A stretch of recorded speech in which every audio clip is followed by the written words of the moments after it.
Good evening, praise the Lord, hallelujah. સાદની સલામ. પ્રભુ તમને બધાને પુષ્કળ આશીર્વાદથી ભરી દો. હાલેલુયા. ફરીવાર ઈશ્વરની પવિત્ર હાજરીમાં નમવાન માટે આ તક મળી છે નહીં. અને આજે 14મી સાંજ પ્રભુએ આપણને બતાવી છે. હજી ઘણા બધા એવા આપણી સાથે લોકો છે, આ સંગતમાં છે. છેલ્લા 14 દિવસથી તેઓની પ્રાર્થના ઈશ્વરની હજુરમાં છે. તેઓની વિનંતી છે. ઘણા ઉપવાસ સાથે પ્રાર્થના કરી રહ્યા છે, ઘણા અરજ કરી રહ્યા છે, ઘણા નમ્ર બનીને પ્રાર્થના કરી રહ્યા છે. ઘણા બધા લોકો પ્રભુને આગ્રહથી વિનંતી કરી રહ્યા છે. ત્યારે મારા હૃદયની પ્રાર્થના છે કે પ્રભુ સઘળા લોકોને પુષ્કળ કૃપા આપે, તેમની સર્વ વિનંતીઓ નોંધ મળે, ધ્યાન મળે તેમની વિનંતીઓ. અને આજે વિશેષ ખાસ તેઓ પોતાના બિછાના પર જાય ત્યારે જે હમણાં સુધીમાં તેમણે પ્રાર્થનાઓ કરી છે, અત્યાર સુધીમાં પ્રાર્થના કરી છે, એ સઘળી પ્રાર્થનાઓ જીવતા ઈશ્વરની સમક્ષ માન્ય થાય. Praise the Lord, hallelujah. ઘણી બધી વખત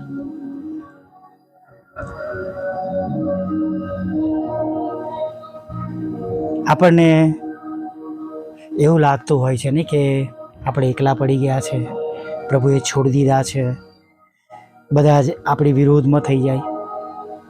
નજીકના લોકો, ઘણીવાર આપણા મિત્રો પણ, ઘણીવાર એમને હિત શત્રુ કહું છું નહીં, આપણી સાથે જ હોય, પણ શત્રુઓ સાથે બુંડું કરવામાં પણ તેઓ પાછા પડતા ના હોય નહીં. પણ જે પણ હોય, આપણે તો માફી આપવાની છે.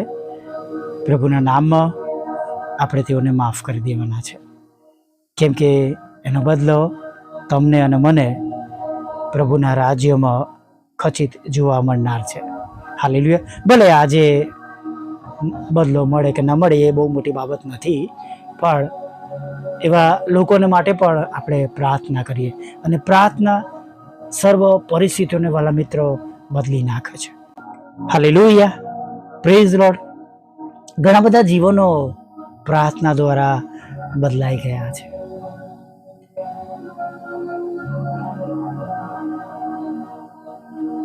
ઘણા બધા પ્રભુના એવા મહાન લોકોની પાછળ તેમની માતાનો હાથ છે નહીં.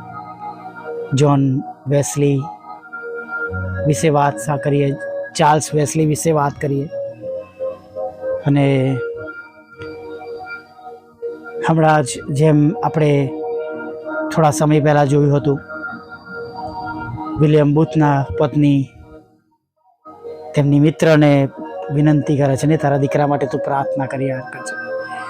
અને સંત ઓગસ્ટીન એ પણ બહુ મોટા થઈ ગયા નહીં, અને તેમની પણ માતા મોનિકાએ કરેલી પ્રાર્થનાઓ સાંભળવામાં આવી અને તેમના જીવનો બદલાઈ ગયા. એક વાયોલિન પર સુંદર ગીત વાગતું રહેતું હતું. એવી એક ખરાબ જગ્યા પર કોઈ ભાઈ વાયોલિન વગાડતો હતો, પણ ઈસુ બાપના ગીતો વગાડતો હતો, અને કહે છે કે ઓગસ્ટીનનું મન બદલાઈ ગયું અને તેઓ સંત ઓગસ્ટીન થઈ ગયા. હાલેલુયા. અને માટે આપણે સતત આપણા પોતાના માટે પ્રાર્થના કરીએ કે આપણે જેમ નૂહના જમાનામાં નૂહ ન્યાયી ઈશ્વરની દ્રષ્ટિમાં રહ્યો, એમ આ સમયમાં આપણે ન્યાય રહે, આપણું કુટુંબ, આપણું પરિવાર ઈશ્વરની સાથે ચાલે. એ બહુ જરૂરી છે. ઘણી બધી વખત આપણે આપણા બાળકો માટે પ્રાર્થના કરવા કરતાં આપણે લોકો તેમને બહુ જુદા જુદા શબ્દોથી આપણે એમને નવાઝીએ છીએ નહીં. આવું બધા કરતા. મારો દીકરો તો કે બહુ શેતાન છે, મારી દીકરી બહુ શેતાન છે. એને આપણે જાણે ઈશ્વરે આપેલા ધનનું અપમાન કરીએ છીએ. અને ઘણી બધી વખત આવી બાબતોના લીધે આપણો આશીર્વાદ રોકાઈ જાય છે. ઘણી બધી વખત આપણે ઘરની અંદર જે પ્રમાણે પતિ પત્ની તરીકે રહેવું જોઈએ એવું ન રહેવાના કારણે પણ ઘણા બધા આશીર્વાદો રોકાઈ જાય છે. પતિ મારઝોડ કરતો હોય, દારૂ પીતા હોય, વ્યસન કરતા હોય, ગાળો બોલતા હોય,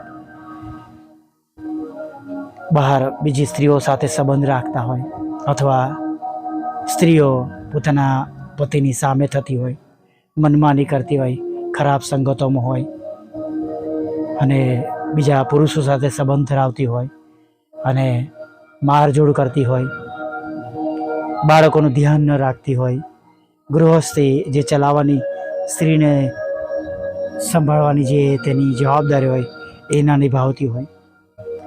કડવી વાતો છે વાલા મિત્રો, પણ એવા ઘરોમાં આશીર્વાદ જલ્દી દેખાતા નથી અને એવા ઘરોમાં શૈતાન બહુ જલ્દીથી પ્રવેશ કરે છે, કેમ કે ઘણા બધા છીંડાઓ હોય છે.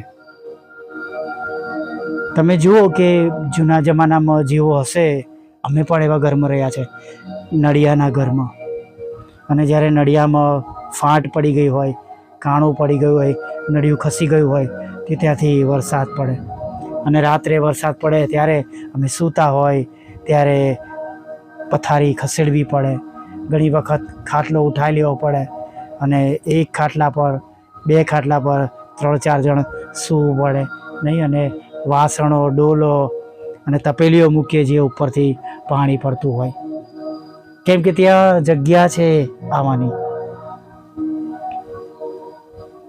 અને એમ આપણા ઘરોમાં પણ શૈતાન જોતો હોય છે કઈ કઈ જગ્યાઓ પર મારે પ્રવેશ કરવાને માટે જગ્યા છે.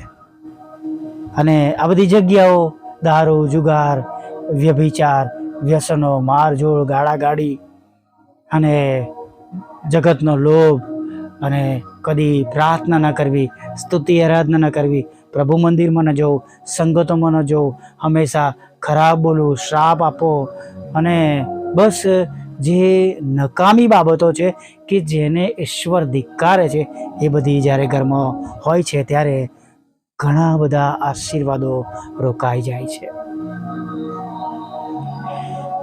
મિત્રો, પ્રભુ તો આશીર્વાદો આપવા માટે તૈયાર છે, પણ તમારી અને મારી તૈયારી નથી હોતી એ લેવાને માટે. પ્રભુ તો મુલાકાત કરવા માટે દરવાજા પર ઊભા છે, પણ આપણે એ દરવાજો કદી ખોલતા જ નથી.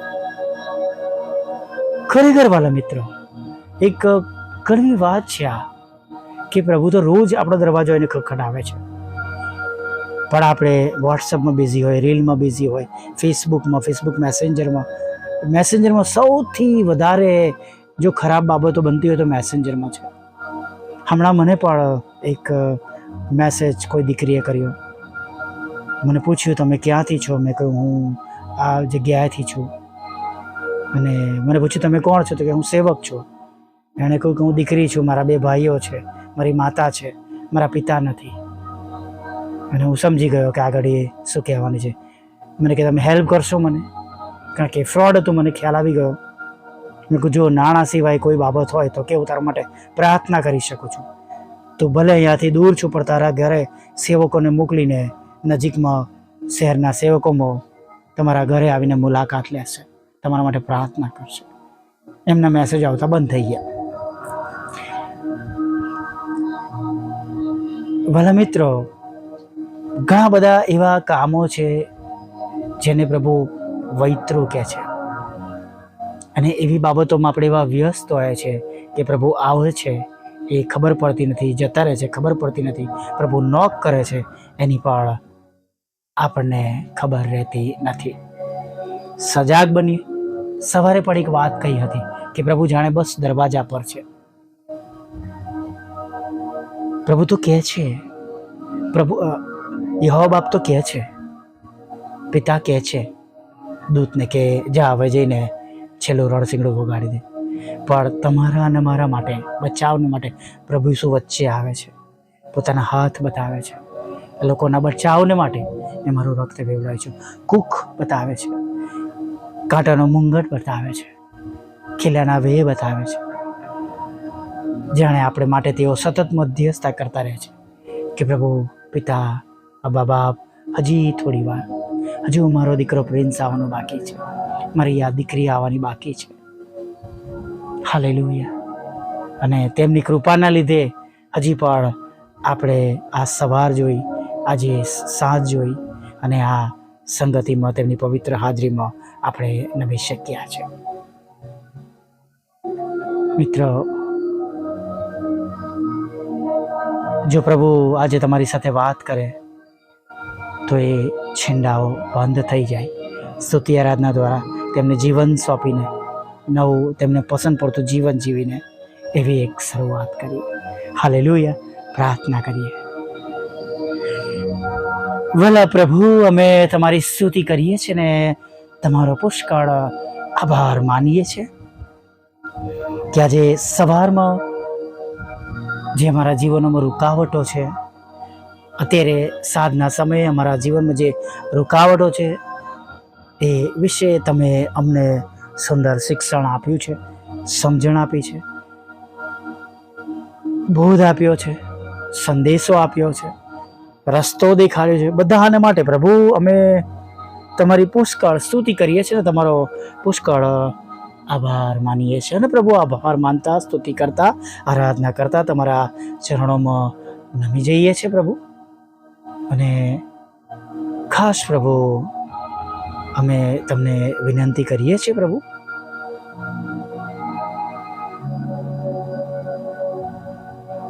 અત્યારે તમારા બાળકો તરીકે અમે બધા જ પ્રભુ આ પ્રાર્થના દ્વારા તમારી આગળ નમ્યા છે. ત્યારે ખાસ વિનંતી કરીએ છીએ કે પ્રભુ અડધો મહિનો પૂરો થવાનો છે, ત્યારે પ્રભુ હજી સુધી જે બાબતો અમને મળી નથી, જેની જરૂર છે, જેની આવશ્યકતા છે, જેના વગર ચાલે એમ નથી, પ્રભુ એ સર્વ બાબતો પ્રભુ તમારા બાળકો માટે તમે પૂરી પાડો. નોકરી, ધંધો, રોજગાર, તેમની રોજિંદી જરૂરિયાતો, આર્થિક જરૂરિયાતો પ્રભુ, તેમને હપ્તા ભરવા માટે, ઘરનું ભાડું ભરવા માટે, બાળકો માટે, કુટુંબ ચલાવવા માટે, ઘર ચલાવવા માટે પ્રભુ જે કંઈ તેમને વાનાની અગત્યતા છે પ્રભુ, જરૂરિયાત છે પ્રભુ, તમે તેમને પૂરી પાડજો એવી અમે પ્રાર્થના કરીએ છીએ પ્રભુ. તમારા બાળકોની હાક પ્રભુ તમે સાંભળો. તમે કહ્યું છે તમે માંગો અને તમને આપવામાં આવશે. અને પ્રભુ તમારા વચન પ્રમાણે જેઓ અત્યારે માંગી રહ્યા છે, જેઓ તમારી આગળ નમી ગયા છે પ્રભુ, તેઓના માટે પ્રાર્થના કરીએ છીએ. દરેક માગનારને પ્રભુ આજે તમારા હાથ દ્વારા પૂરું પાડવામાં આવે એવું તમે થયો. દરેકના ઘરોને શુદ્ધ કરો, પવિત્ર કરો, તમારી પવિત્ર હાજરી ઉતરી આવવાના દરેક અમંગળ બાબતોને તમે નાશ કરો પ્રભુ. તમે પોતે તેઓના ઘરોમાં ફરો પ્રભુ. તમારો પવિત્ર પ્રભુ, તમારો પવિત્ર પ્રભુ, તમારી પવિત્ર હાજરી એ ઘરમાં ઉતરી આવે પ્રભુ પિતા. અને પ્રભુ એ જગ્યા પરની તમામ પ્રકારની અંધકારની સત્તાઓ પ્રભુ ઈસુના નામમાં દૂર થાય એવી અમે પ્રાર્થના કરીએ છીએ. હા પ્રભુ, આજે સાંજે પ્રભુ આ પ્રાર્થના પ્રભુ ધૂપ સમાન તમારી પાસે પહોંચો પ્રભુ. આ પ્રાર્થના સંધ્યાકાળના યજ્ઞ સમાન થાવ પ્રભુ. તમે તમારા બાળકો માટે પ્રભુ ઊભા ને આડા લાકડા પર પ્રભુ તમે તમારો જીવ આપ્યો છે, તમારું રક્ત વેવડાવ્યું છે.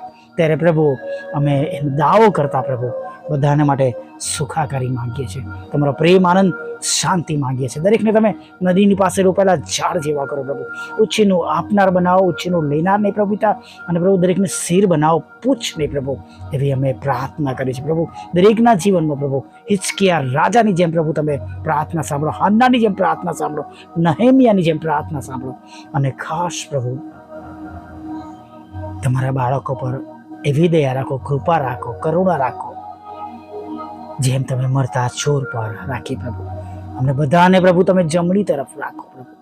અને પ્રભુ જે કંઈ આજે વાવ્યું છે પ્રભુ તમારા વચનો દ્વારા, વોટ્સઅપ, ફેસબુક, યુટ્યુબ દ્વારા, લાઈવ દ્વારા, સંગતો દ્વારા પ્રભુ, અને પોસ્ટ દ્વારા પ્રભુ, વચનો દ્વારા બધું ઉગી નીકળે. 20 ગળા, 40 ગળા, 60 ગળા, 80 ગળા અને 100 ગળા ફળ આપે એવું તમે થવા દેજો પ્રભુ. તમારા બાળકોના રોજગારને આશીર્વાદિત કરજો, તેમના નોકરી ધંધાને આશીર્વાદિત કરજો પ્રભુ. જેમની પાસે જોબ નથી તો એમને જોબ આપજો પ્રભુ પિતા. લગ્નનો આશીર્વાદ આપજો, બાળકધનનો આશીર્વાદ આપજો, નાણાંનો, મકાનનો, લોનનો આશીર્વાદ આપજો, વાહનનો આશીર્વાદ આપજો પ્રભુ પિતા. વિદેશ જવાના રસ્તાઓને તમે આશીર્વાદિત ખુલ્લા કરજો, રૂકાવટો તમે તોડી નાખજો પ્રભુ પિતા. અને પ્રભુ વિધુરો, વિધવા બહેનો, અનાથો, મંદબુદ્ધિના લોકો, માનસિક રોગીઓ અને વિકલાંગોની પણ સાથે રહેજો. તેમના દુઃખને તમે સાંભળજો, દરેકની આંખના આંસુ અને તમે પ્રભુ આનંદમાં બદલી નાખજો, એવી અમે પ્રાર્થના કરીએ છીએ. ખાસ પ્રભુ અમે તમારી આગળ નમ્યા છે ત્યારે પ્રભુ અમારા માટે પણ વિનંતી કરીએ છીએ. અમારી પણ જરૂરિયાતો પૂરી પાડજો. અને પ્રભુ તમે જાણો છો જે પ્રશ્નોમાંથી, મુશ્કેલીઓમાંથી પસાર થઈ રહ્યા છે એમાં તમે સહાય અને મદદ કરજો. તમારા દરેક સેવક સેવિકાની સેવાઓને તમે આશીર્વાદિત કરજો પ્રભુ. તેમની સગળી જરૂરિયાત પૂરી પાડજો. સેવાની, કુટુંબની, ઘરની, વ્યક્તિગત, અંગત તમામ જરૂરિયાતો તમે પૂરી પાડજો પ્રભુ. આગળના સમયમાં અમારી સાથે રહો અને પ્રભુ દરેકને ખોરાક, વસ્ત્ર, અન્ન પાણી આપજો. મુસાફરીમાંથી સલામત ઘરોમાં લાવો. રાત્રિ દરમિયાન બેઠી નિંદ્રા આપજો, રક્ષણ કરજો. હમણાં સુધીમાં થયેલા પાપોને માફ કરો અને એક સુંદર નવી સવારમાં ફરી વાર તમારું ભજન કરવા માટે તેડી લાવો માગતા ઈસુ પ્રભુના નામમાં આટલું સાંભળો. દેવ બાપ માન્ય કરજો. આમીન, આમીન, આમીન.